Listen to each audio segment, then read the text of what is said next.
Non veg சாப்பிட்ற எல்லாருக்கும் கபாப்னால் ரொம்ப பிடிக்கும். அதுவும் சிக்கன் கபாப்னால் சொல்லவே வேண்டாம். இன்றைக்கி வாங்க வீட்டிலையே எந்த ஒரு கடை மசாலாவும் இல்லாமல் சூப்பரான ஒரு மசாலா ரெடி பண்ணி கபாப் எப்படி பண்ணுறதுன்னு பார்ப்போம். வாங்க கடையில் செய்கிற மாதிரி ஜூஸியான கலர்ஃபுல்லான கபாப் லெக் பீஸ் எப்படி பண்ணுறதுன்னு பார்ப்போம். நான் சொல்கிற மாதிரி ஸ்டெப் பை ஸ்டெப் அப்படியே ட்ரை பண்ணி பாருங்கள். கண்டிப்பாக உங்களுக்கு 100% ரிசல்ட் கிடைக்கும். வாங்க வீடியோக்குள்ளே போகலாம். இங்கே பாருங்கள், நான் வந்து ஒரு 4 லெக் பீஸ் வந்து வாஷ் பண்ணி எடுத்திருக்கேன்.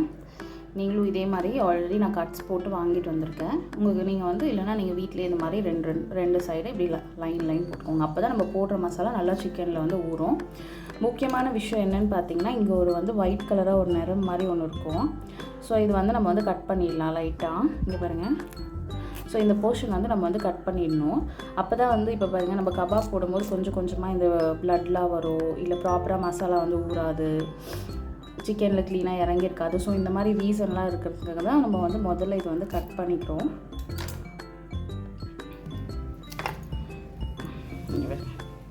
ஸோ இப்படி வந்து இந்த போர்ஷன் வந்து இப்படி கட் பண்ணி எடுத்துக்கோங்க எல்லா பீஸ்லையும். சரி வாங்க நம்ம மசாலா எப்படி ரெடி பண்ணுறதுன்னு பார்ப்போம். முதல்ல தேவையான இன்க்ரீடியன்ட்ஸ் என்னென்னு பார்த்துருவோம். இங்கே பாருங்கள், நான் 1 ஸ்பூன் வந்து ரெட் சில்லி பவுடர் எடுத்திருக்கேன். அதுக்கு வந்து நான் வந்து 1 ஸ்பூன் வந்து காஷ்மீரி மிளகாத்தூள் எடுத்திருக்கேன். இன்றைக்கி நான் பண்ண போகிறது வந்து 4 லெக் பீஸ்க்கான அளவு. ஸோ நீங்கள் வந்து உங்களோட லெக் பீஸ் அந்த மாதிரி குவான்டிட்டி வந்து அதிகப்படுத்திக்கோங்க. ஒரு ஸ்பூன் வந்து தனியாத்தூள் எடுத்திருக்கேன். 1/2 ஸ்பூன் வந்து சீரக பொடி எடுத்திருக்கேன். 1/4 ஸ்பூன் வந்து டர்மரிக் பவுடர் மஞ்சள் எடுத்திருக்கேன். ஒரு 1/2 ஸ்பூன் வந்து கரம் மசாலா பவுடர் எடுத்திருக்கேன். சால்ட் வந்து எவ்வளோ தேவையோ உங்கள் டேஸ்ட்டுக்கு நான் ஒரு 1/2 ஸ்பூன் எடுத்திருக்கேன். மைதா மாவு வந்து ஒரு 2 டேபிள் ஸ்பூன் எடுத்துக்கோங்க. கார்ன்ஃப்ளவர் வந்து ஒரு 3-4 டேபிள் ஸ்பூன் எடுத்துக்கோங்க. இது வந்து நம்ம கடையில் வாங்குகிற லெமன். இது வந்து ஊர்லேயே உங்களுக்கு நாட்டி லெமன் கிடச்சின்னா ஒரு 1/4 லெமன் போட்டால் போதும். ஏன்னா அதில் கொஞ்சம் புளிப்பு அதிகமாக இருக்கும். இது வந்து கடையில் வாங்குகிற லெமனில் ஒரு 1/2 லெமன் வந்து எடுத்துக்கிறேன். அதே மாதிரி வீட்டில் அரைச்ச இஞ்சி பூண்டு பேஸ்ட் வந்து ஒரு டேபிள் ஸ்பூன் வந்து நம்ம போட போகிறோம். தயிர் வந்து ஒரு 2-3 டேபிள் ஸ்பூன் வந்து ஆட் பண்ணிக்கோங்க. பாருங்கள், தயிர். அதுக்கப்புறமா வந்து எக்கோட ஒயிட் வெள்ளை மட்டும் தான் நம்ம ஆட் பண்ண போகிறோம். மஞ்சள் போட்டால் வந்து முட்டையில் வந்து ஸ்மெல் வரும் நம்ம கபாப் சாப்பிடும்போது. அது நல்லா இருக்காது, அந்த சிக்கனோட டேஸ்ட்டே போயிடும். ஸோ ஒயிட் மட்டும் தான் நம்ம ஆட் பண்ண போகிறோம். அங்கே நம்ம மசாலா ஆட் பண்ணிடலாம். வெறும் மிளகாத்தூள் 1 டேபிள் ஸ்பூன், காஷ்மீரி மிளகாத்தூள் 1 டேபிள் ஸ்பூன், சீரகப்பொடி 1/2 டேபிள் ஸ்பூன், மஞ்சள் பொடி 1/2 table spoon, garam masala 1/2 table spoon, தனியாத்தூள் 1 டேபிள் ஸ்பூன், மைதா மாவு 2 டேபிள் ஸ்பூன், கார்ன்ஃப்ளவர் மாவு வந்து 4 டேபிள் ஸ்பூன். அப்போ தான் வந்து நல்லா க்ளீனாக கோட் ஆகி உட்காரும் மசாலா. ஸோ நம்ம எண்ணெயில் போடும்போது கொஞ்சம் கூட மசாலா பிரியாமல் எப்படி வர்றதுனா இதுதான் ஸ்டெப்பு. ஸோ எல்லா ஸ்டெப்புமே ஸ்கிப் பண்ணாமல் ஃபாலோ பண்ணுங்கள். 1/2 டேபிள் ஸ்பூன் சால்ட். பாருங்கள், நான் இஞ்சி பூண்டு பேஸ்ட் வந்து இது வந்து சின்ன டீஸ்பூனால் 2 டீஸ்பூன் வந்து எடுத்துக்கிறேன்.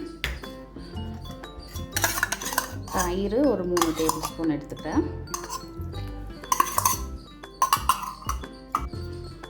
இது பாருங்கள், நான் எக்கோட ஒயிட் மட்டும் தான் எடுத்துக்கிறேன். ஸோ எல்லோ வந்து இப்படி வந்து ஃபில்டர் பண்ணிக்கோங்க.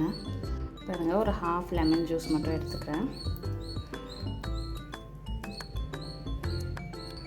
ஸோ கடைசியாக வந்து ஒரு கொத்து கருவேப்பிலை எடுத்துக்கோங்க. ரொம்ப நல்லாயிருக்கும் கருவேப்பிலை நம்ம வந்து ஆட் பண்ணும்போது இந்த கபாப்பில். அதனோட ஃப்ளேவரே ரொம்ப சூப்பராக இருக்கும். ஸோ இது மாதிரி பொடியாக கட் பண்ணிவிட்டு இப்படி ஆட் பண்ணிக்கோங்க. ஸோ இப்போ வந்து இதை நம்ம மிக்ஸ் பண்ண போகிறோம். ஸோ தண்ணியெல்லாம் ஆட் பண்ணாதீங்க. டேஸ்ட் வந்து திக்காக தான் இருக்கணும். ரொம்ப திக்காக இருக்குன்னு நீங்கள் ஃபீல் பண்ணிங்கன்னா சும்மா ஒரு டேபிள் ஸ்பூன் போல் தண்ணி மட்டும் ஆட் பண்ணிக்கோங்க. இல்லை நம்ம தயிர், இந்த லெமன் ஜூஸு, முட்டையோட ஒயிட், இதனோட லிக்விட் கன்சிஸ்டன்சியே சரியாக போகும். பாருங்கள், பேஸ்ட் மசாலா வந்து இந்த கன்சிஸ்டன்சி இப்படி தான் திக்காக தான் இருக்கணும். அப்போ தான் நல்லா க்ளீனாக வந்து மசாலா வந்து சிக்கனோட கோட் ஆகும். ஸோ இப்படி நல்லா மிக்ஸ் பண்ணியிருக்கோங்க. ஏன்னா சால்ட்லாம் நம்ம போட்டிருக்கோம் இல்லையா, அது நல்லா வந்து கரையணும். அதனால் நல்லா இப்படி மிக்ஸ் பண்ணி இப்படி பீட் பண்ணிக்கோங்க. நம்ம வந்து மசாலா சிக்கனோட நல்லா அப்ளை பண்ண ஸ்டார்ட் பண்ணலாம். பாருங்கள், இப்படி ஒரு சிக்கன் எடுத்து ஒன்றா அப்ளை பண்ணுங்கள். ஸோ ரொம்ப வந்து திக்காக அப்ளை பண்ணிடாதீங்க. மசாலா இருக்கக்கூடாது. ப்ராப்பராக வந்து ஒரே லேயராக அப்ளை பண்ணுங்கள். எல்லாம் அங்கங்கே திக்காக இருக்கும், ஒரு மாதிரி மசாலாவாக இருக்கக்கூடாது. நல்லா வந்து சிக்கனோட ஊறுற மாதிரி இந்த லைன்ஸு கூட நல்லா அப்ளை பண்ணி விடுங்க. இங்கே பாருங்க, இந்த கன்சிஸ்டன்சிக்கு அப்ளை பண்ணோம். இங்கே பாருங்கள், க்ளீனாக சிக்கனோட எல்லா போர்ஷன்லையுமே கொஞ்சம் கூட விடாமல் எல்லா போர்ஷன்லையும் ஸ்ப்ரெட் பண்ணுங்கள். அப்போ தான் சிக்கன் நல்லா ஊறும்.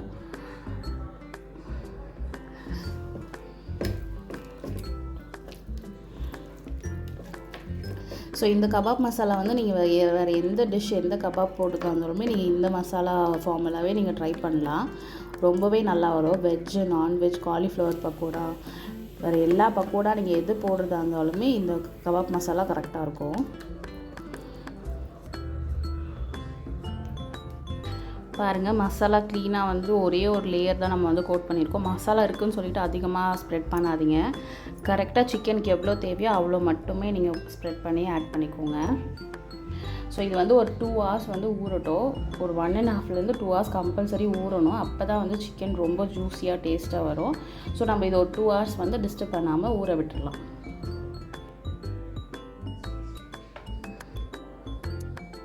இப்போ பாருங்கள், சிக்கன் ஒரு 3 hours மேலே ஊறிடுச்சு. ஸோ நீங்கள் மினிமம் அட்லீஸ்ட் ஒரு 1.5 hours ஆச்சு ஊற வைங்க. 1.5 hours to 2 hours வந்து ஊற வச்சுட்டு அதுக்கப்புறம் போடுங்க. அப்போ தான் வந்து சிக்கனில் நல்லா மசாலா இறங்கி உங்களுக்குமே டேஸ்ட்டாக ஜூஸியாக இருக்கும். இப்போ நம்ம எண்ணெயில் போட்டு எடுத்துடலாம். முதல்ல வந்து ஃப்ளேம் கொஞ்சம் நல்லா ஹையில் வச்சுக்கோங்க. ஸோ இது நல்லா சூடான அப்புறம் நீங்கள் போடும் போது வந்து ஃப்ளேம் வந்து சிம்மில் வச்சுக்கோங்க. ஒரு மீடியம் ஃப்ளேமில் தான் இது வந்து நல்லா ஃப்ரை ஆகணும். ஹை ஃப்ளேமில் ஃப்ரை பண்ணிங்கன்னா வந்து மேலே மட்டும் தான் வேகும், உள்ளே வந்து வேகாது.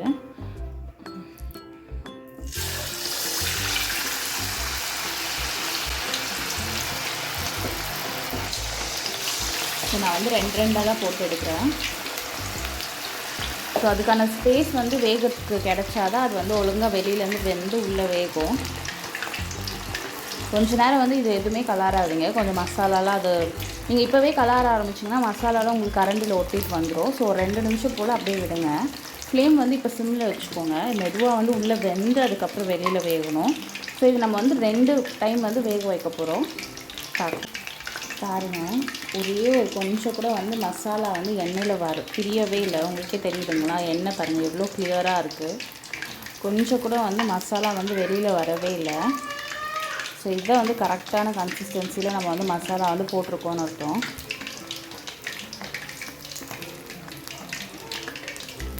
எண்ணெய் பாருங்கள் எவ்வளோ கிளியராக இருக்குதுன்னு சொல்லிட்டு கொஞ்சம் கூட மசாலா வெளியில் வரவே இல்லை. நீங்கள் வந்து இது வந்து சிம்மில் தான் வேக வைக்கணும். ஒரு மீடியம் ஃப்ளேமில் வந்து மெதுவாக இது வந்து வேகட்டும். இல்லைனிங்கன்னா வெளியில் மட்டும் வெந்த மாதிரி இருக்கும், உள்ளே வந்து வேகாது. ஸோ இது லெக் பீஸ் வேறு கொஞ்சம் பொறுமையாக வேக வைங்க. இது பாப்பாக்காக. உனக்கு எத்தனை வேணும்?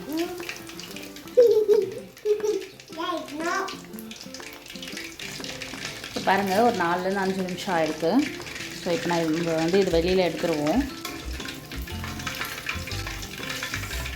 பார்த்தீங்களா, எண்ணெயில் பாருங்கள் ஒரே ஒரு கொஞ்சம் கூட மசாலாவே இல்லை.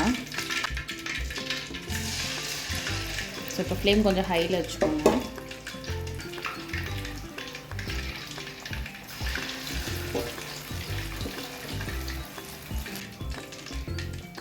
இப்போவே அந்த கபாப்போட ஸ்மெல் அவ்வளோ டெம்டிங்காக இருக்குது. பாருங்கள் எவ்வளோ சூப்பராக வெந்திருக்குன்னு. அப்படியே உங்களுக்கு கடையில் கிடைக்கிற மாதிரியே இருக்குது.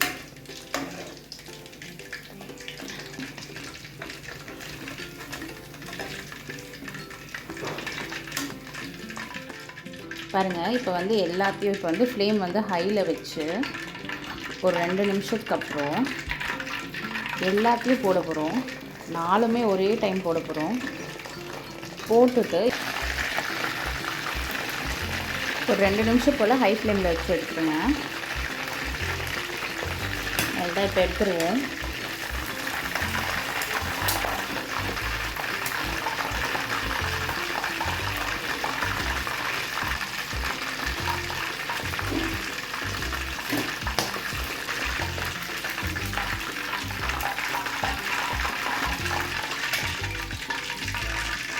பாருங்கள் எவ்வளோ ஜூஸியாக சூப்பராக வந்திருக்கு. இப்போவே எடுத்து சாப்பிடணும் போல் இருக்குது. பாருங்கள் கொஞ்சம் கூட பாருங்கள் மசாலா ஒட்டாமல் அப்படியெல்லாம் எதுவுமே இல்லை. சூப்பராக கோட் ஆகிருக்கு. ஒரே ஒரு கொஞ்சம். இப்போ வாங்க சர்வ் பண்ணிடுவோம்.